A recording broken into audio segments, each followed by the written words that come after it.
have Yeah.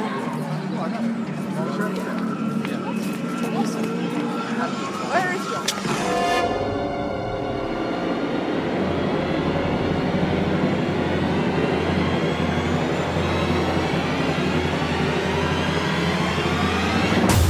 I was involved in the first development of Chessington World of Adventures. It used to be Chessington Zoo. In 1985, it was not doing so well, and I was tasked with turning it around. And I came up with a master plan, and we created Chessington World of Adventures. Pearson Longman, the publishers who owned To Swords, said this is a big success, we now want to be the brand leader. But there was no way that we could develop Chessington on the scale that we needed in order to be Britain's biggest theme park. So we had to look around. The long and short of it was we bought Towers, developed all Towers, and then we were asked to be involved with a consortium of Spanish and Americans to develop PortAventura in Spain. But Thorpe Park was always a bit of a thorn in the side of Chessington because it was just round the M25. It was competing for the same market. It was a nice park, and we thought if we could only acquire Thorpe Park, we'd be able to ensure that the two didn't just go head to head, but we could balance the offering. So we sold our shareholding in PortAventura in order to fund the purchase of Thorpe Park, which is how we actually came to acquire it. And I have the distinction of being the first person from To Swords to set foot on Thorpe Park.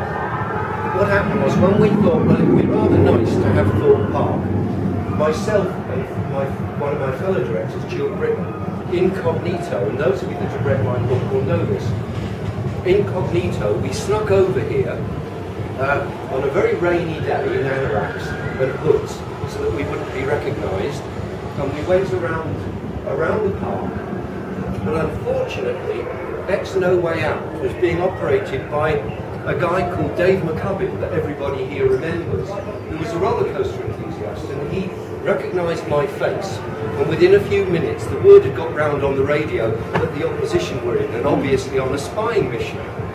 So soon it was out, and then Pearson formally approached the board of RMC, who owned Thorpe Park, and the deal was done. And we set about doing what you see today, really. Thorpe Park was a nice piece of real estate. It was ideally located around the M25, and we were able to develop it so that it wasn't going head to head with Chessington. So as soon as we got it, excuse me eating a sweet, but after last weekend I ended up with quite a throat after doing all the talking, so I'm taking lots of precautions today. I'm going to lose my voice. We obviously needed to do something quick in order to make everybody know that something big and special was happening at Thorpe Park. We needed to put a big new ride in here, and we had to do it quickly. And the answer was Colossus. We wanted to do something that we could really shout about, and we decided that then a world record-breaking number of inversions in a roller coaster would be the answer. And at that point in time, the maximum number of inversions in a roller coaster was 8, and it was in a park in Rio. And so myself and Glenn Earlham flew over to Rio to see the ride over there. Now that sounds very exotic and wonderful, and flying the world and riding roller coasters in Rio. In fact, we went over to Rio for the day. We flew out one night via and Sao Paulo, went straight to the park, rode the ride, said yes, we like this, but we got to put some more inversions in, got back on a plane and flew back. So when until we've been to Rio, how wonderful, I really don't remember it. We had to insert 2 more inversions in order to get the world record of 10. We discussed it with Intermin, and the result is Colossus. And from there we went on and did Nemesis Inferno, and Saw, and Swarm, and all the other big rides here. Of course, Thorpe isn't just about roller coasters, and I'm not just about roller coasters, although I have the reputation of being the roller coaster man, but in the early days at Chessington, before we did the vampire at Chessington, there were no coasters, and I was responsible for all the other rides at Chessington. So if you've got questions regarding other types of rides, then you know, please let's talk about them, because it's not, and Thorpe Park is not just about roller coasters. If you want to stick to roller coasters, that's fine by me. So without further ado, I'm going to throw this back over to you now. What do you want to know? Right, questions. There'll be an embarrassing silence for the first one, and then from last week's experience, they then start coming thick and fast. So who's going to ask the first one? Go on, you've got a question, I know. What inspires me? Well, I'm not an engineer. I'm an entertainer, first and foremost. And an entertainer is always about, if you like, playing with people's emotions. Now that sounds a bit sinister, but it's not really sinister. It's all about surprising people, making them laugh, and occasionally scaring the living daylights out of them, giving them a thrill. And the reason why this business is so special to me is not everybody who wants to test the bounds of their adrenaline, if you like, have got the wherewithal or whatever to do the bungee jumping or the whitewater rafting or hang gliding or paragliding, whatever. Whereas you can come to Thorpe Park or Alton Towers or any of our parks without any specialist training, without any specialist kit, without it costing you hundreds of pounds, you can do things like that. And I would like to bet that just before you left the top of the lift hill on that ride, your hearts were beating, the adrenaline was going, and you were able to test the boundaries of your sort of emotional physicality, if you like. So, as an entertainer, that's all part of it. And what motivates me is allowing people to have some fun, to surprise them, to mystify them, to give them a thrill, to make them laugh, to enchant them, a whole palette of emotions. And my background originally, again those of you that have read my book will know that my great uncle and aunt were a variety act in the old days of variety. Claudia and Dorinova in the Dive of Death. They were rather accident-prone acrobats. It's not good to be accident-prone if you're an acrobat, believe me. But right from an early age, the idea of live entertainment and being able to stand back and watch people laugh and scream and have a great time was important to me. When I worked in the film industry, I found it very frustrating indeed that I would be there surrounded by the most amazing technology and incredible effects. When we used to do the Bond films at Pinewood, some of those sets and effects were enormous. And of course it was in the days before there was CGI. You couldn't do your effects using a computer mouse and a keyboard. It was for real.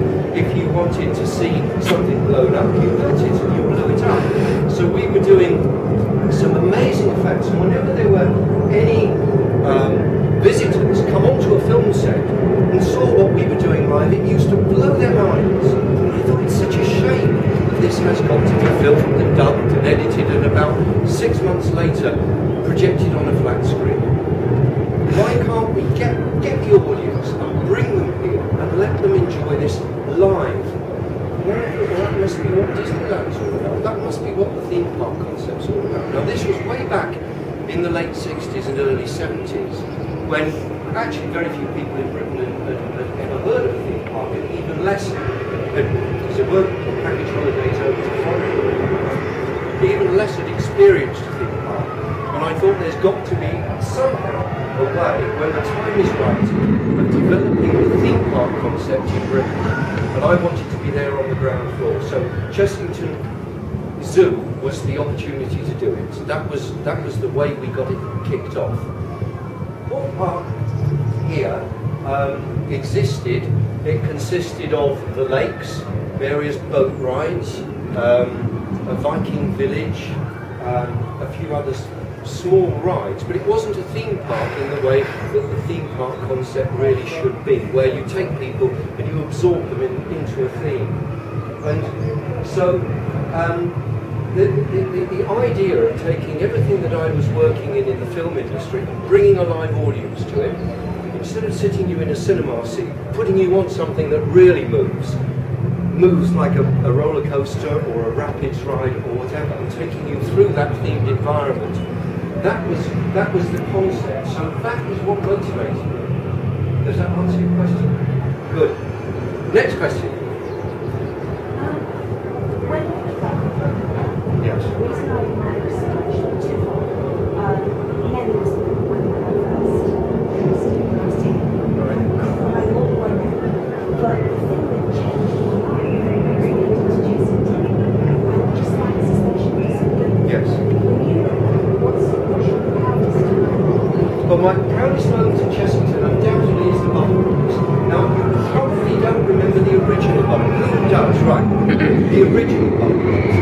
I have to say I've not been on the one that was revamped, because they say that I would weep if I did. The original Bubble Works, before the deal was done to turn it from the original concept, I thought it was a lovely ride. It tied together music and colour and fantasy and happiness, and we put in, you know, some edgy jokes. You've got all the farts and the hiccups and that sort of thing, which the older kids liked. The finale with all the fountains that got everybody wet. It really was a fun ride. So I think as far as Chessington's concerned, it's got to be the Bubble Works. We had great fun with all the other rides there, but the Bubble Works. But Chessington was a lovely project. It really was. And we were writing the rule book. I mean, this is the thing. In those days, I was more or less given carte blanche to do what I wanted. What happened with Chessington was I was asked to go to Chessington Zoo and these were the very words they used, to sort out the funfair and the circus. And I went, and it was a nice little circus and a nice little funfair, but I felt this is a terrible wasted opportunity.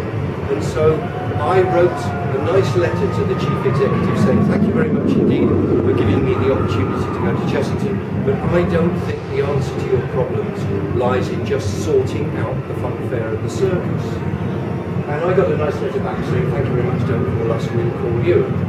And nothing happened. And then about 6 months later, I got a phone call from a gentleman who said, you won't know me, but my name is Ray Barrett, and I am the new director of Tussauds, responsible for Chessington Zoo. And we're in a bit of a muddle with it, you know, it's not pulling in the visitors. And I've been looking through my predecessor's files, and I found this rather enigmatic letter from you saying, I don't think the answer to Chessington's problems is sorting out the funfair and the circus. And he said, reading between the lines, I reckon there is something in there that is saying that you do reckon you know what the problem is. And I said, well, if you give me a chance, yes. So he said, let's talk. Now, the reason why none of the big American companies have managed to get a foot in the door in Britain with theme parks, and there had been discussions of Six Flags coming over and Paramount, and at that point not Disney or Universal, but the reason was they came in with all these big ideas. They were going to build a sensational theme park. When they looked at the cost of getting it off the ground, at least 60% of the cost went in all the infrastructure and the access and so on. And most of the budget went even before you thought about what you were going to do in terms of rides and entertainment. And that scared the living daylights out of me. And I thought, well, at Chessington, we've got a fence already. It's nicely landscaped. We've got car parks. We've got the drains and the sewers and all the other things. We've got some infrastructure there. So it's an ideal opportunity to take what is already at Chessington and do something with it. But then when I looked into the cost of custom-built, fully themed rides, we were talking about huge budgets, which Pearson's were a bit wary of spending, because we were still testing the concept out. So I thought, right, we've got to be a bit clever here. We will take standard ride hardware on a big scale, and standard ride hardware, and we will disguise it so that it looks as if it is a proper theme park ride. So those of you that know the original runaway train at Chessington, that is a standard layout of Mac Laurentian. Standard layout. That's the sort of thing that went to Munich Oktoberfest and so on. But what we did was put that big plaster mounted over the whole lot, disguise the layout, and people thought it was like being on the railroad at Disney. Now, in fact, our budget was, in those days, for that ride, I think it was about £300,000, which would buy nothing nowadays. I mean, that wouldn't even level the site. But we were able to build something that people thought, wow, that's good. But we disguised it, and we disguised it so well that Herr Mac, the head of the Mac family that built the ride, when he looked at the model that I built, because I'm not very good at drawing, I always used to design everything in model form, and I built a working model of the ride, complete with every detail there. And he came over and he said, Mr.